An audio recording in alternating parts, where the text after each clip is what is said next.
Zahara alikuwa mwanamke tajiri kupita kiasi. Jina lake lilijulikana kila kona ya jiji. Alimiliki kampuni kubwa za ujenzi, hoteli za kifahari, na biashara za usafirishaji zilizokuwa zikisafirisha mizigo hadi nje ya nchi. Kila alipopita barabarani, watu waligeuza shingo kumtazama. Magari yake yalikuwa ya gharama, nyumba zake zilikuwa kama kasri, na maisha yake yalionekana kuwa ya ndoto kwa watu wengi. Lakini nyuma ya tabasamu lake la nje, kulikuwa na moyo uliojaa upweke. Usiku ulipofika, Zahara alipokuwa peke yake katika jumba lake kubwa, sauti ya ukimya ilimzidi kelele za mchana. Alikuwa na kila kitu: pesa, umaarufu, heshima, lakini hakuwa na amani ya moyo. Mume wake Juma alionekana kuwa karibu naye, lakini mara nyingi alikuwa bize na simu, safari, au mikutano ya kikazi. Ndugu zake walimtembelea mara kwa mara, lakini kila mazungumzo yao yalizunguka pesa, mirathi, au fursa za biashara. Washirika wake wa kazi walikuwa wakimuita dada na rafiki, lakini Zahara alijua moyoni kwamba walimfuata kwa sababu ya faida. Kila kitu kilionekana kuwa cha kimaslahi. Kuna siku, Zahara alikaa kwenye roshani ya nyumba yake, akitazama taa za jiji usiku. Upepo ulikuwa mwanana, lakini moyo wake ulikuwa mzito. Alichukua simu yake, akaifungua, akaona jumbe nyingi, lakini hakuna hata mmoja uliouliza uko sawa, unaendeleaje moyoni. Ndipo alijiuliza kwa sauti ya chini, je, nikifa leo, ni nani atalia kwa uchungu wa kweli? Swali hilo lilimchoma kama sindano moyoni. Alijaribu kulipuuzia, lakini kila siku lilirudi tena. Alianza kugundua kuwa dunia haikumpenda Zahara kama mwanamke, bali ilimpenda Zahara kama mfuko wa pesa. Alikuwa zaidi ya binadamu machoni mwa watu, alikuwa fursa, mali na faida. Hata Juma, mume wake, hakuwa akionyesha tena upendo wa dhati. Hakukuwa na mazungumzo ya kina, hakuna faraja ya kweli, hakuna ule upendo wa zamani. Ilikuwa kama wanaishi pamoja kwa sababu ya hadhi, si kwa sababu ya mapenzi. Siku moja, Zahara alisimama mbele ya kioo, akajiangalia machoni mwake mwenye. Aliona uso wa mwanamke mwenye kila kitu, lakini macho yake yalionyesha huzuni. Ndipo wazo la kushangaza likamjia akilini. Vipi nikijifanya nimekufa? Nitajuaje nani ananipenda kwa dhati? Wazo hilo lilionekana la kichaa, lakini kadri alivyozidi kulifikiria, ndivyo lilivyozidi kuonekana kama njia pekee ya kupata ukweli. Zahara alitaka kuona sura za kweli za watu wake wa karibu, bila pesa, bila mamlaka, bila jina lake. Na hapo ndipo safari ya ajabu ya maisha yake ilipoanza. Baada ya kufikia uamuzi mzito moyoni, Zahara hakutaka kuchelewa tena. Alijua kuwa mpango wake ulikuwa wa hatari, wa kushangaza, na ungeweza kubadilisha maisha ya watu wengi. Lakini alihitaji kujua ukweli.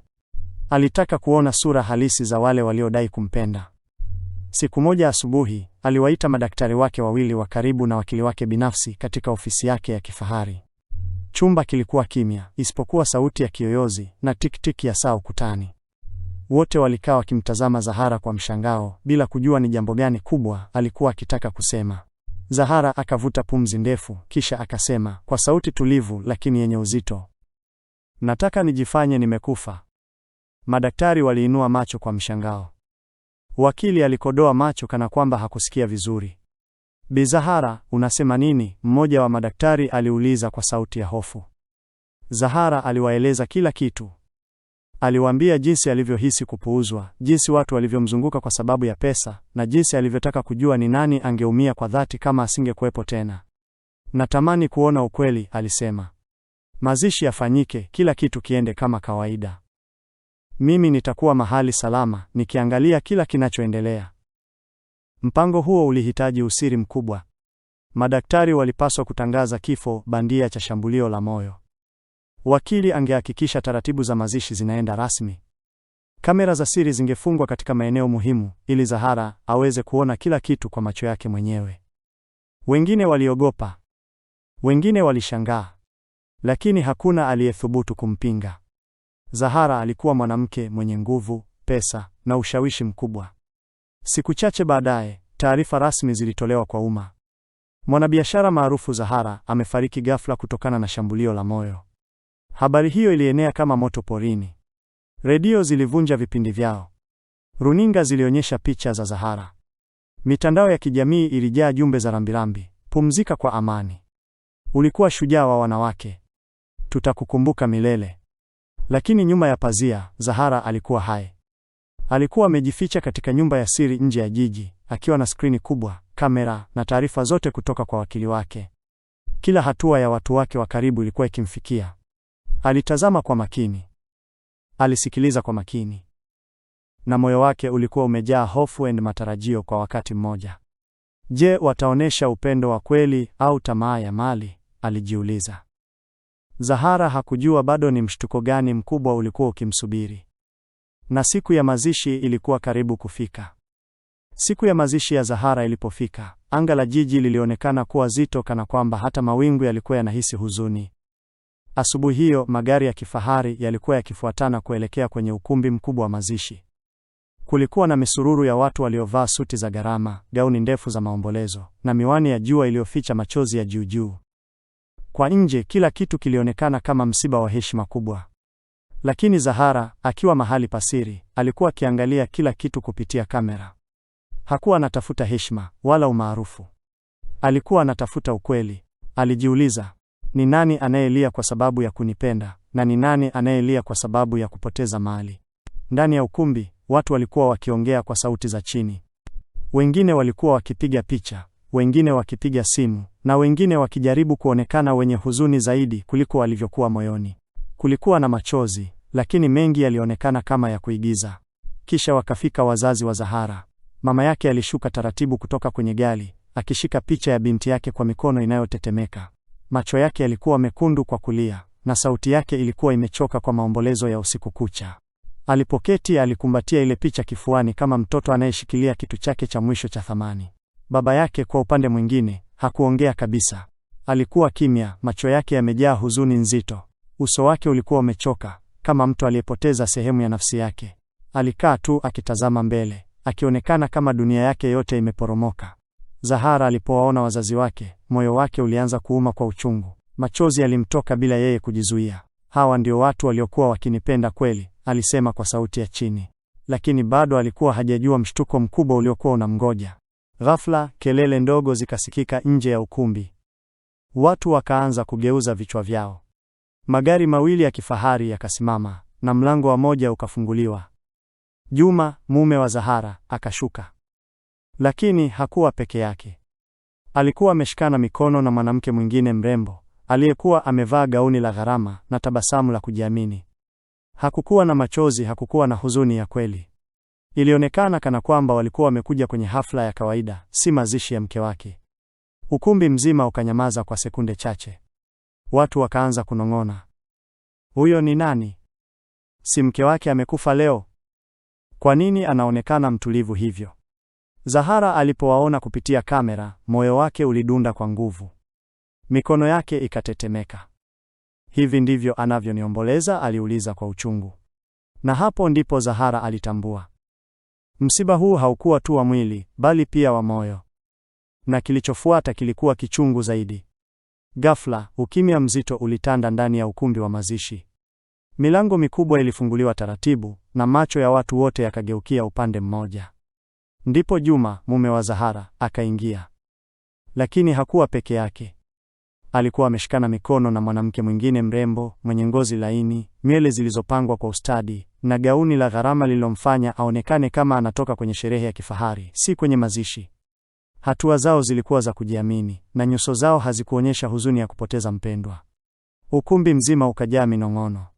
Huyo ni nani? Si mke wake amekufa leo? Hivi kweli Juma anaweza kuja na mwanamke mwingine siku ya mazishi? Watu walishangaa, wengine walikasirika, na wengine walihisi kama wameona kitu kisicho cha kawaida. Lakini Juma hakuonekana kujali hata kidogo. Hakukuwa na macho mekundu kwa kulia, hakuna uso wa majonzi, na hakuna dalili ya mtu aliyepoteza mke wake. Badala yake, alitembea kwa utulivu, hata akitabasamu kidogo, kana kwamba alikuwa kwenye hafla ya kawaida ya kijamii. Mwanamke aliyekuwa naye hakujificha wala kuinamisha kichwa. Alitembea kifua mbele, akiwatazama watu machoni bila aibu. Ilikuwa wazi kwamba hakuwa na heshima kwa mazingira ya msiba. Kwa mbali, wazazi wa Zahara walikuwa wakitazama tukio hilo kwa mshangao na maumivu. Mama yake alishika kifua chake, machozi yakianza kumtiririka tena. Baba yake alifunga macho, kana kwamba hakuweza kuamini kile alichokiona. Na mahali pasiri, mbele ya skrini kubwa, Zahara alikuwa akiangalia kila kitu. Mikono yake ilianza kutetemeka. Kifua chake kilibana, Machozi yakaanza kumtiririka bila yeye kujizuia. Hivi ndivyo alivyokuwa ananisubiri niende? Aliuliza kwa sauti ya uchungu. Hivi ndivyo ndoa yetu ilivyokuwa na thamani kwake. Kumbukumbu za miaka ya nyuma zilimjia akilini. Jinsi walivyopendana mwanzoni, jinsi walivyoapa kuwa pamoja katika shida na raha, na jinsi alivyomwamini Juma kwa moyo wake wote. Lakini sasa, siku ya mazishi yake, Juma alikuwa amesimama hapo na mwanamke mwingine, kana kwamba Zahara alikuwa tayari amesahaulika.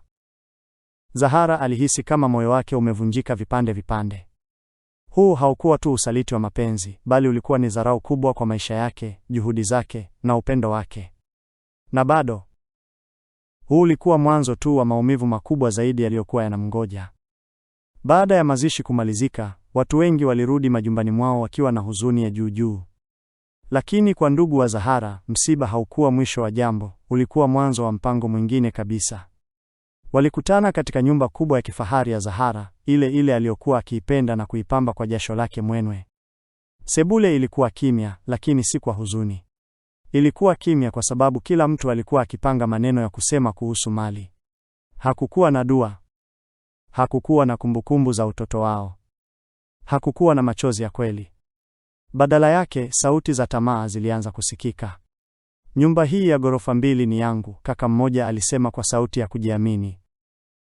Gari lile jeusi liandikwe kwa jina langu, dada mwingine akaongeza.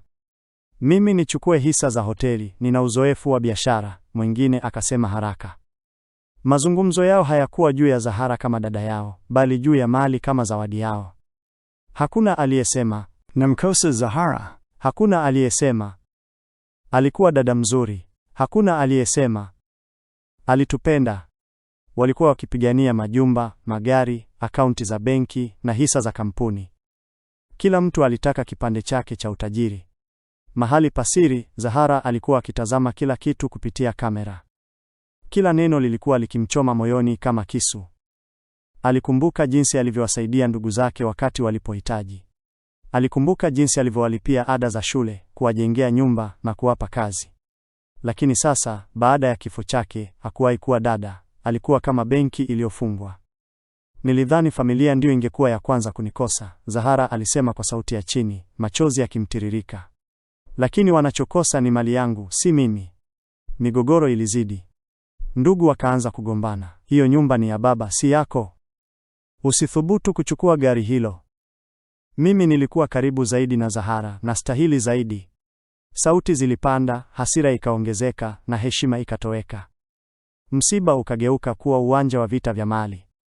Zahara alihisi uchungu mkubwa zaidi kuliko hata usaliti wa mume wake. Kwa sababu usaliti wa familia huuma zaidi kuliko wa mtu yeyote. Na bado, haya hayakuwa maumivu ya mwisho. Kwa sababu sehemu nyingine ya maisha yake ilikuwa karibu kuonyesha sura ya tamaa isiyo na mipaka. Wakati ndugu wa Zahara wakigombania mali nyumbani, vita vingine vilikuwa vinaendelea katika ofisi zake kubwa za kifahari. Kampuni aliyojenga kwa jasho na akili yake sasa ilikuwa uwanja wa mapambano ya madaraka na tamaa.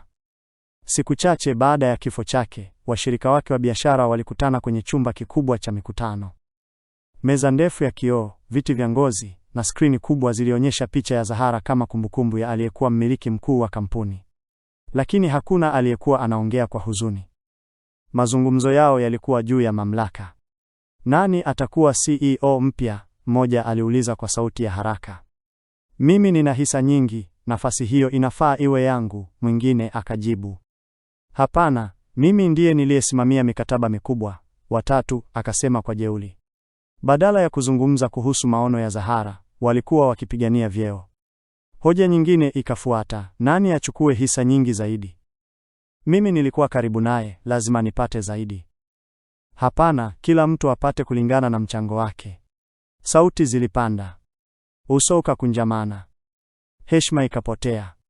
Kisha suala la mabilioni ya shilingi likaletwa mezani. Akaunti za kampuni zitadhibitiwa na nani? Mimi nina uzoefu wa kifedha. Hapana, mimi ndiye ninayestahili kusaini. Hakukuwa na huruma. Hakukuwa na kumbukumbu ya juhudi za Zahara. Hakukuwa na shukrani. Kila mtu alitaka kipande kikubwa cha keki. Mahali pasiri, Zahara alikuwa akitazama kila kitu kwa macho yenye huzuni. Aliwakumbuka washirika hawa walipokuwa hawana chochote. Aliwakumbuka alipowapa nafasi, alipowainua na alipowaamini.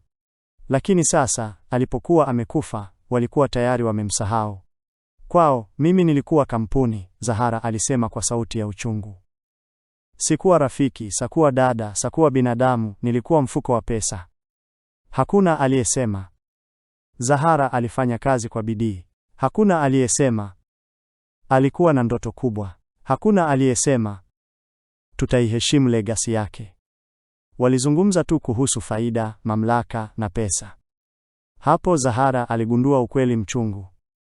Alikuwa akiheshimiwa kwa sababu ya utajiri wake, si kwa utu wake. Na bado alikuwa hajafikia mwisho wa safari yake ya kugundua upendo wa kweli. Kwa sababu sehemu pekee iliyobaki ilikuwa familia yake ya damu, wazazi wake. Na kile walichokuwa wakipitia kilikuwa cha kugusa moyo kuliko yote. Wakati ndugu wakigombania mali na washirika wa biashara wakipigania mamlaka, kulikuwa na sehemu moja tulivu yenye maumivu ya kweli, nyumbani kwa wazazi wa Zahara. Huko hakukuwa na kelele za fedha. Hakukuwa na mikutano ya kugawana mali. Hakukuwa na mikutano ya kugawana mali. Hakukuwa na mabishano ya nani achukue nini. Kulikuwa na kimya cha huzuni. Mama yake Zahara alikuwa amelala kitandani, mikononi mwake akishikilia nguo ya binti yake. Aliivuta karibu na kifua chake, kana kwamba bado alikuwa anamkumbatia Zahara mwenyewe. Macho yake yalikuwa mekundu kwa kulia na sauti yake ilikuwa dhaifu. Mama yake alianguka chini kwa mshangao na hofu, akifikiri anaona mzimu. Zahara alikimbia haraka, akamshika mikononi. "Ndiyo mama," alisema kwa sauti yenye machozi. "Niko hai." Kwa sekunde chache kimya kilitawala. Kisha mama yake akaanza kulia kwa sauti kubwa, akamkumbatia Zahara kwa nguvu kana kwamba hataki kumwachia tena. "Nilifikiri nimekupoteza milele. Nililia kila siku kwa ajili yako." Baba yake alipotoka chumbani, macho yake yalipanuka kwa mshangao. "Hii ni ndoto?" aliuliza. "Au ni Zahara wangu kweli?" Zahara alimsogelea, akamshika mkono. "Ni mimi baba," alisema kwa sauti ya upole. Baba yake alishindwa kujizuia. Machozi yakamtoka, akamkumbatia binti yake kwa nguvu, akisema, "Mungu amenirudishia mtoto wangu." Walilia pamoja, machozi ya furaha, machozi ya maumivu, machozi ya shukurani. Lakini habari hazikubaki nyumbani hapo. Ndani ya saa chache, taarifa zilienea kila kona ya jiji. Zahara yuko hai. Mitandao ya kijamii ililipuka. Runinga zilirusha taarifa za dharura. Redio zilivunja vipindi vyao. Watu waliokuwa tayari wamegawana mali, waliosaini nyaraka na kupanga maisha mapya kwa pesa za Zahara, walibaki vinywa wazi. Mume wake Juma alishika kichwa chake kwa mshangao. Ndugu zake walishindwa kuzungumza. Washirika wa biashara walitetemeka kwa hofu. Kwa sababu sasa Zahara alikuwa amerudi. Na hakuwa amerudi kama mwanamke dhaifu. Alirudi kama mwanamke aliyejua ukweli wote. Na kilichofuata kilikuwa funzo kubwa kwa kila mtu. Baada ya kurudi hadharani, Zahara hakupoteza muda. Alijua kuwa ilikuwa lazima awakabili watu wote waliomzunguka wakati wa kifo chake. Alihitaji kusema ukweli, si kwa hasira, bali kwa mafunzo. Aliandaa mkutano mkubwa katika ukumbi wa kifahari wa kampuni yake. Alialika mume wake Juma, ndugu zake wote na washirika wa biashara. Habari za mkutano huo zilienea haraka na kila mtu alifika akiwa na hofu, aibu na maswali mengi. Ukumbi ulipokuwa umejaa, Zahara aliingia akiwa amevaa suti nyeusi ya heshima. Uso wake haukuonyesha hasira, bali ulionyesha uthabiti wa mwanamke aliyeona ukweli. Watu walinyamaza. Alisimama mbele yao, akawaangalia mmoja baada ya mwingine, kisha akasema kwa sauti tulivu lakini yenye nguvu, "Nilitaka kuona nani ananipenda kwa dhati. Mmeonyesha kila kitu." Ukumbi ukawa kimya kama kaburi. Kisha Zahara akageuza macho yake kwa Juma, mume wake. Alimtazama moja kwa moja machoni. "Ulileta mwanamke mwingine kwenye mazishi yangu," alisema bila kupandisha sauti. Usiku huo nilikuwa nikiangalia kila kitu. Juma alishusha kichwa chini. Hakukuwa na neno la kujitetea.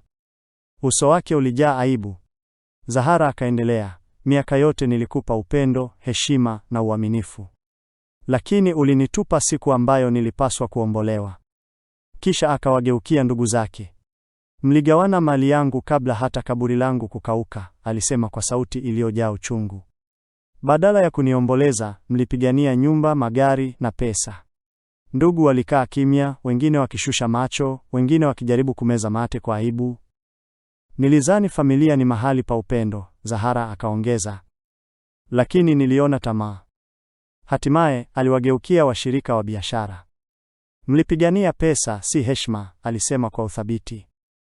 Hamkuzungumzia maono yangu wala ndoto zangu. Mlizungumzia tu nani achukue nini. Hakuna aliyekuwa na la kusema. Ukumbi mzima ulikuwa umejaa ukimya mzito wa aibu. Zahara akavuta pumzi ndefu, kisha akasema, sikujifanya nimekufa kwa sababu ya chuki. Nilifanya hivyo kwa sababu ya kutafuta ukweli. Akatulia kidogo, macho yake yakiwa na machozi madogo. Na ukweli nilioupata umebadilisha maisha yangu. Watu walielewa kuwa Zahara hakuwa amerudi kwa ajili ya kulipiza kisasi. Alikuwa amerudi kwa ajili ya kutoa funzo. Funzo la kwamba upendo wa kweli hauonyeshwi kwa maneno, bali kwa matendo wakati wa maumivu. Na bado kulikuwa na uamuzi mmoja mkubwa zaidi uliobaki. Uamuzi ambao ungebadilisha mustakabali wa mali yake yote. Baada ya kufichua ukweli wote kwa mume wake, ndugu na washirika wa biashara, Zahara alihisi pumzi nzito ya kuridhika. Lakini hatimaye alijua kuwa hatua muhimu zaidi ilikuwa kutoa funzo lisilo sahihi tu, bali pia kuhakikisha familia yake na jamii walifahamu thamani ya upendo wa kweli. Alisimama mbele ya wazazi wake, macho yake yakiwa na miale ya hisia. Sauti yake ilikuwa tulivu, lakini kila neno lilikuwa na uzito mkubwa. Mali yangu yote naacha kwa wazazi wangu. Wao pekee ndio walionipenda bila masharti. Wameonyesha upendo wa dhati, moyo wao haujapimwa kwa pesa wala hadhi yangu. Wao wamekuwa ndio nguzo yangu ya kweli. Mama yake alishika mikono yake, macho yake yakiwa na furaha na machozi.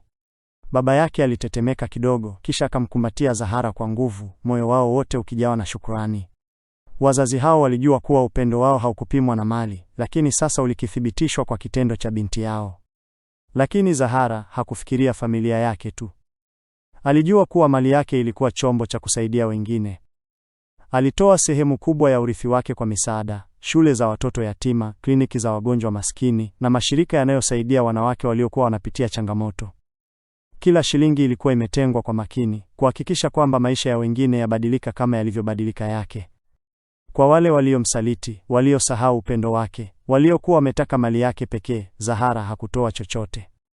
Hakutaka chuki, hakutaka kulipiza kisasi.